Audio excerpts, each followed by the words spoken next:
Colonel A.F.Laphir, PWV, RWP, RSP, was a Sri Lankan Army officer who was the commanding officer of the 1st Special Forces Regiment. Colonel Lafir played a major role in the formation and development of the Sri Lanka Army Special Forces Regiment from the original Combat Tracker Team. He was awarded the Parama Weera Vibhushanaya, the highest award for valour of the Sri Lanka Army.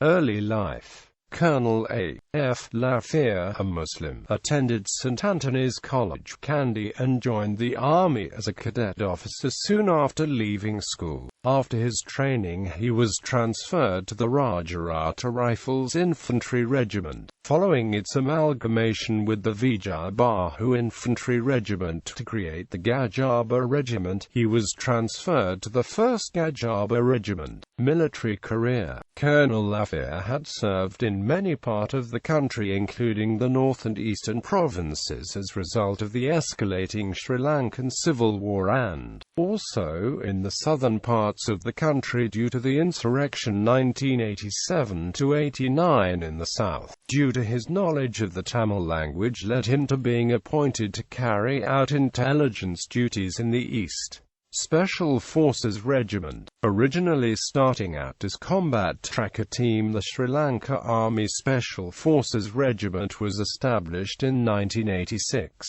Colonel Lafir, then as lieutenant, was one of the founding members and played a key role in developing it into a formidable Special Forces unit, which specialized in rapid deployment operations, counter-insurgency and counter-terrorism warfare, reconnaissance and battle space preparation in the medium and deep battle space and jungle warfare.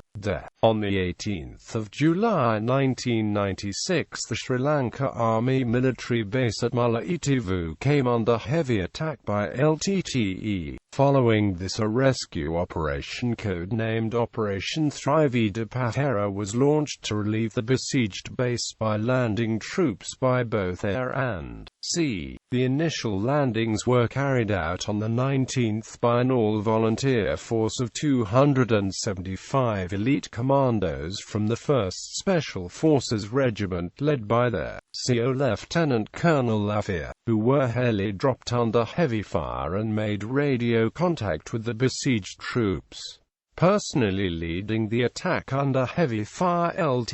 Colonel Lafir was wounded by severe gunshot injuries, yet continued to lead his men until he was killed by shrapnel. His men recovered his body and transported it back in a Sri Lanka Air Force helicopter that had landed the second batch of commandos. For his courageous action on the day he was awarded the Parama Weera Vibhushanaya, the highest award for valour of the Sri Lanka Army, and promoted to the rank of colonel posthumously.